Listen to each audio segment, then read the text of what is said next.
غوث اعظم بمنی بے سر و ساما مدد قبلۂ دی مدد کعبہ ایما مدد بگرد آب بلا افتاد کشتی مدد کن یا معین الدین چشتی قادریم نعرہ یا غوث اعظم میزنم دمز شیخ احمد رضا خان کتب عالم میزنم تیری سرکار میں لاتا ہے رضا اس کو شفیع جو میرا غوث ہے اور لاڈلا بیٹا تیرا۔ آئیے حضرات ہم آپ سب مل کر گنبد خضرا میں آرام فرمانے والے آقا جناب احمد مجتبی محمد مصطفیٰ صلی اللہ تعالیٰ علیہ وسلم کی مقدس بارگاہ میں جھوم جھوم کر بلند آواز سے درود پاک پڑھ لیں۔ اللہم صلی علی سیدنا و شفیعنا و مولانا محمد بارک وسلم صلو علیہ الصلاۃ والسلام علیہ صلی اللہ تعالیٰ علیہ وسلم۔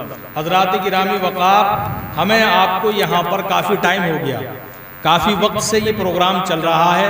ہم نے دیکھا کہ آپ حضرات کے درمیان میں اس محفل میں بیٹھے بیٹھے آپ لوگوں کے درمیان میں سستی اور کاہلی ہم نے زیادہ پائی، جبکہ ہونا یہ چاہیے تھا کہ اس مبارک محفل میں بیٹھنے سے انسان کا جو قلب ہے، انسان کا جو دل ہے، اس ذکر خدا کی برکت سے اس کو تو قرار ملنے لگتا ہے، اس کو راحت ملنے لگتی ہے، اس کو سکون ملنے لگتا ہے۔ اور جب راحت و قرار اور سکون ملتا ہے تو انسان کا چہرہ مرجھایا ہوا نہیں ہوتا، بلکہ کملایا ہوا نہیں ہوتا، بلکہ چہرہ کھلنے لگتا ہے۔ سبحان اللہ، سبحان اللہ، بے شک بے شک۔ ایسا لگ رہا ہے جیسے کہ ایک جملہ جو ہے آپ کے اوپر صدیوں سے زیادہ بھاری پڑ رہا ہے۔ ارے بھائی تھوڑی دیر برداشت کر لو، ذرا توجہ رکھیں آپ حضرات میری طرف۔ جی جی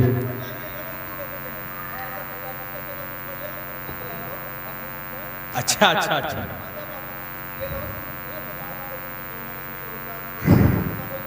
ایسا محسوس ہو رہا، توجہ توجہ توجہ میری طرف رکھیں، توجہ میری طرف رکھیں، یہ غلط نہیں کہہ رہا ہوں، ہاں ادھر دیکھیں میری طرف، مچل کے بولیے سبحان اللہ اللہ اللہ۔ حضرات تو ہونا یہ چاہیے، یہ آپ کے لیے پیغام ہے کہ ہمارے دلوں کے درمیان میں اس قدر ذوق اور شوق ہونا چاہیے کہ ہم جتنا وقت اس ذکر کی محفل میں بیٹھے رہیں، ہماری زبانوں سے یعنی کہ کانوں سے ہم ذکر خدا سنتے رہیں اور زبان سے ذکر خدا کرتے رہیں۔ بے شک بے شک ہونا چاہیے، ذکر خدا کرتے بھی رہنا چاہیے، یعنی کہ سبحان اللہ کہیے، الحمدللہ کہیے، اللہ اکبر کہیے۔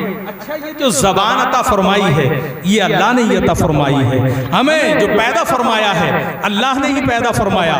اچھا ایک بات اور بتائیے آپ، پروردگار عالم نے ذرے ذرے کو پیدا فرمایا، توجہ چاہوں گا علماء اہل سنت، اللہ تبارک و تعالی نے ذرے ذرے کو پیدا فرمایا، پروردگار عالم نے کائنات کی ہر چیز کو پیدا فرمایا، پروردگار عالم نے ہمیں آپ کو بھی پیدا فرمایا، لیکن ہم آپ ان دیگر چیزوں سے، دیگر اشیاءوں سے ہم نے کبھی اپنے آپ کو ان چیزوں پر غور و فکر کرنے کے بعد اپنی زندگی کا محاسبہ کرنے کے تعلق سے کبھی نہیں سوچا ہے۔ آؤ ذرا میں بتاؤں، جس زمین سے رات اور دن تمہارا کام ہے، جس زمین کے فرش پر تم چلتے ہو، جس زمین پر تم اپنی بلڈنگیں بناتے ہو، جس زمین پر تم اپنے کارخانے چلاتے ہو، جس زمین سے رات اور دن لمحہ لمحہ ہماری زندگی کا تعلق ہے، اسی زمین پر آپ غور و فکر کرو اور اس زمین سے پوچھو کہ ہمیں زندگی کیسا گزارنا چاہیے، یہ زندگی تمہیں جواب دے۔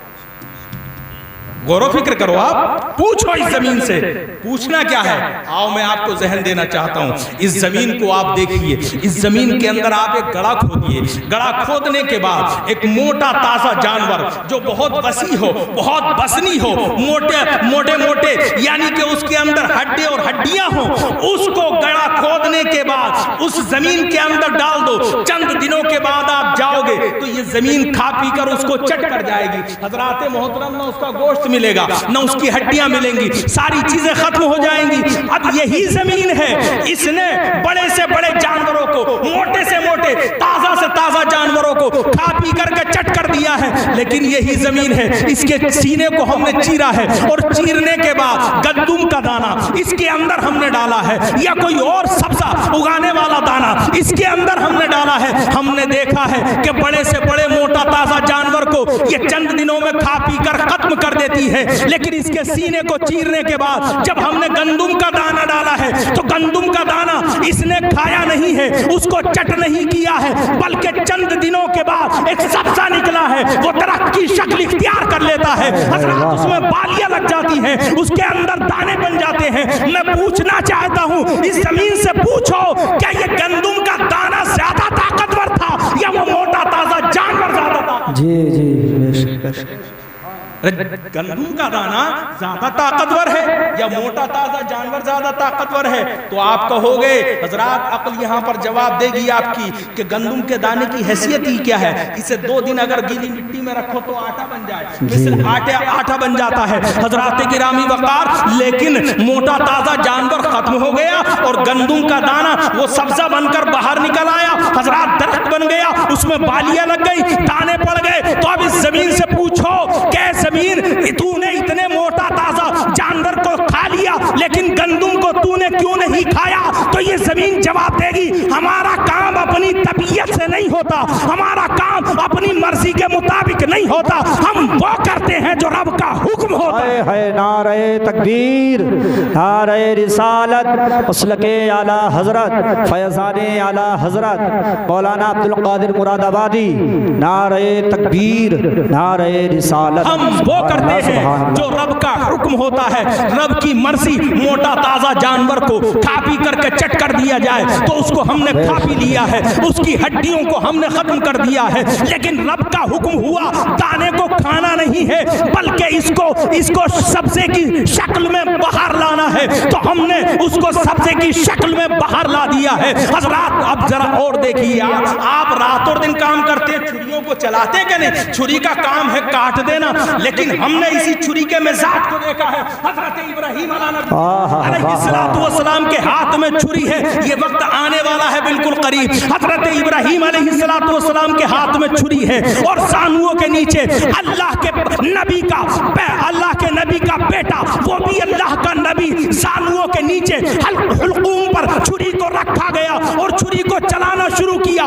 رب کا حکم ہوتا ہے اے چھری گلے کو کاٹنا نہیں ہے۔ حضرات گرامی وقار ذرا توجہ فرمائیے، تیز چھری ہے، چلایا جا رہا ہے لیکن گلا ہے کہ کٹتا نہیں۔ حضرت ابراہیم علیہ السلام نے چھری کو پتھر کی جانب پھینکا، پتھر پر جیسے ہی اس کی نوک پڑتی ہے 2 حصوں میں پتھر پٹ جاتا ہے۔ چھری کی طرف مخاطب ہو کر اللہ کا خلیل، اللہ کا نبی پوچھتا ہے اے چھری تیرا کام کاٹ دینا ہے، یہ پتھر زیادہ مضبوط ہے یہ حضرت اسماعیل کا گلا؟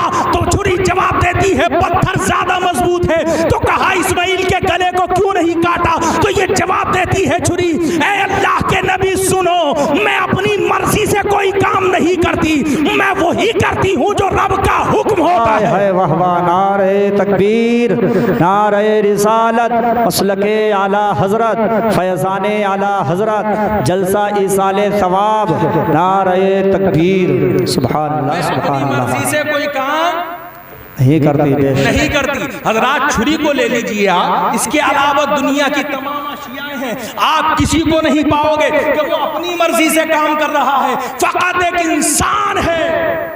جی توجہ چاہوں گا، فقط ایک انسان ہے جس کی سوچ، جس کی زندگی اپنی طبیعت کے مطابق، اپنے منشے کے مطابق، اپنی خواہش کے مطابق، اپنی سوچ کے مطابق اگر زندگی گزارتا ہے تو یہ ایک انسان ہے۔ حضرات گرامی وقار، آج در در کی ٹھوکریں ہم کھا رہے ہیں، ساری دنیا میں رسوا ہے، ذلیل ہے، ہر ایک چوکھٹ پر ہم کو ٹھکرایا جا رہا ہے۔ کیا تم نہیں دیکھ رہے اپنے ہندوستان کے حالات؟ کیا تم نہیں دیکھ رہے اپنے ملک کے، اپنے صوبے کے حالات؟ تمہیں ذلیل و رسوا کیا جا رہا ہے۔ یہی نہیں، پوری دنیا کا آپ محاسبہ کرو، پوری دنیا کا آپ جائزہ لو، ہر جگہ پر ہم ذلیل و خوار ہیں۔ اس کی وجہ صرف یہ ہے کہ ہماری زندگی اپنی طبیعت کے مطابق گزر رہی ہے۔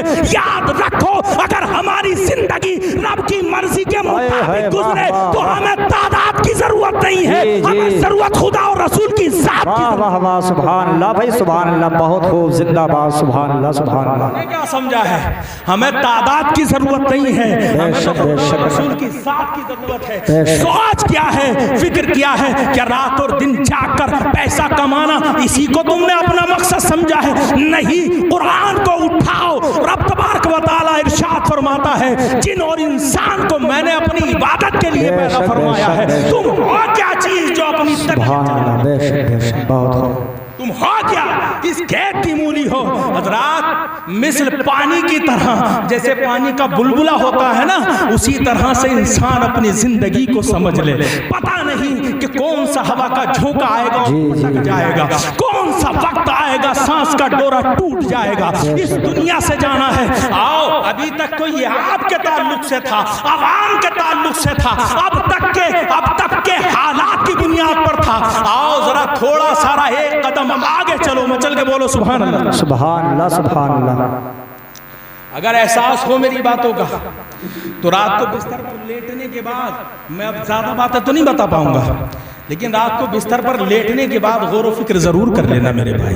مچل کے بولیے سبحان اللہ. یہ ہمارا آقا جو ہم لوگ بدعمالیوں میں ملوث ہیں, یہ ان کا ہے جو میں نے ابھی بیان کیا. ایک قدم آگے بڑھیے. حضرات محترم, ابھی آپ نے دیکھا حافظ صاحب کے سر پر دستار باندھی گئی ہے. یہ سلسلہ صابریہ کے جناب والا ایک رہبر بن گئے ہیں. جناب والا اس سلسلہ صابریہ کو فروغ دیں گے, اس کے تعلق سے لوگوں کو آگاہ کریں گے, اس سلسلے میں لوگوں کو لائیں گے. میں بتانا چاہتا ہوں, صابر پاک کی ذات پر ذرا غور فرمائیے. صابر پاک نے 12 سال تک نہ کھایا. حضرات محترم, لوگوں کو کھلاتے رہے, خدمت خلق میں لگے رہے, اللہ کی عبادت میں لگے رہے, اللہ کا ذکر زبان پر جاری ہے, خدمت خلق کر رہے ہیں, رب تبارک و تعالیٰ کی رضا کے لیے زندگی گزر رہی ہے. حالات یہ ہوتے ہیں, نہ 12 سال تک کھایا نہ پیا, پھر بھی زندہ ہے صابر پیا. مچل کے بولیے ذرا سبحان اللہ, سبحان اللہ, اللہ اکبر. 12 سال تک نہ کھایا نہ پیا, پھر بھی زندہ ہے صابر پیا. عقل تو یہ کہے گی, ڈاکٹری تو یہ کہے گی, ریسرچ تو یہ کہے گی, حکمتوں کا جناب والا علم رکھنے والے, علم طب کے ماہرین تو یہ کہیں گے زندگی بچانے کے لیے کھانا ضروری ہے, زندگی بچانے کے لیے پینا ضروری ہے, پانی کا ہونا ضروری, کھانے کا ہونا ضروری. لیکن یہ کون سی طاقت ہے صابر پیا جو تمہیں زندہ رکھا گیا؟ نہ کھایا ہے نہ پیا ہے, پھر بھی زندہ صابر پیا ہے. اس کی وجہ یہ ہے, صابر پیا نے اپنی مرضی کے مطابق زندگی نہیں گزاری ہے, زندگی وہ گزاری ہے جس زندگی کے لیے اللہ اور اس کے رسول کا حکم. واہ واہ, نعرہ تکبیر, نعرہ رسالت, مسلک اعلی حضرت, فیضان اعلی حضرت, فیضان صابر پاک, نعرہ تکبیر. بھائی بہت زندگی گزاری ہے جس زندگی سے انہوں نے اللہ اور اس کے رسول کو راضی رکھا. رب تبارک و تعالیٰ وہ خالق ہے, وہ مالک ہے. حضرات, اس نے جو نیم, جو مزاج, جو قانون بنائے ہیں, وہ چاہے تو ان قانونوں کے خلاف بھی لوگوں کو زندہ رکھ سکتا ہے. قانونوں کے خلاف بھی زندہ رکھ سکتا ہے. حضرات, اولاد پیدا کرنے کے لیے ماں اور باپ کو وسیلہ بنا دیا, وہ چاہے تو بغیر ماں باپ کے پیدا کر سکتا ہے. اس نے پیدا کیا بھی ہے. ہاں جی, بے شک. چل کے بولو سبحان اللہ.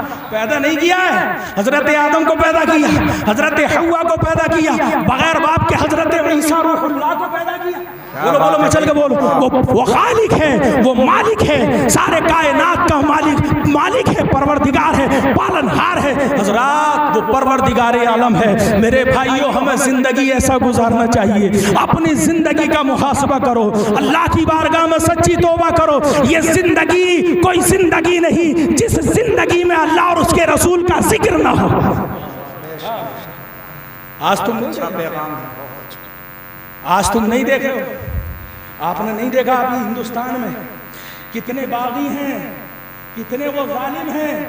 کوئی اللہ تبارک و تعالیٰ کی شان میں گستاخیاں کر رہا ہے, مصطفیٰ جان رحمت کی شان میں گستاخیاں کر رہا ہے, اور جناب والا مصطفیٰ جان رحمت علیہ السلام سے جتنے لوگ منسلک ہیں، رابطے میں ہیں، سرکار کا دم بھرنے والے ہیں، ان کی شانوں میں گستاخیاں کی گئی ہیں.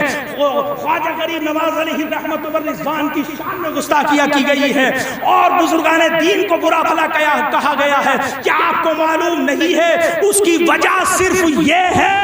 آپ کہو گے وہ ظالم ہے، آپ کہو گے وہ بدبخت ہے، آپ کہو گے وہ زیادتی پر ہے، آپ کہو گے وہ ظلم اٹھا رہے ہیں. اے لوگوں، وہ اپنا کام جو کرنا ہے انہیں، وہ اپنا کام کر رہے ہیں، لیکن تم اپنا کام نہ کر سکے. تمہارا کام یہ تھا کہ تم اپنی زندگی رب کی مرضی کے مطابق گزارتے. اللہ کی عزت و جلال کی قسم، کوئی سورما ہندوستان تو ہندوستان پوری دنیا میں ایسا پیدا نہ ہوتا جو خدا کی شان میں گستاخیاں کرتا، مصطفیٰ کی شان میں گستاخیاں کرتا. وجہ یہ ہے کہ ہم نے آپ نے عمل کرنا چھوڑ دیا، اس کا نتیجہ ہے یہ، اس کا رزلٹ ہے یہ، اور تمہارے لیے تمہارے منہ پر بھرا ہوا تماچا. میرے پیارے، غور و فکر کرو، اللہ اور رسول سے سچی محبت کرو. دنیا میں غریب رہ کر زندگی گزار لو، لیکن اللہ اور اس کے رسول کو راضی کر لو. اگر یہ ہم نے کر لیا تو زندگی کامیاب ہے، اور اگر اس کے برخلاف گئے تو دنیا بھی برباد ہے اور حشر بھی برباد ہے. استغفر اللہ ربی من کل ذنب واتوب الیہ وما علینا الا البلاغ. السلام علیکم ورحمۃ اللہ وبرکاتہ.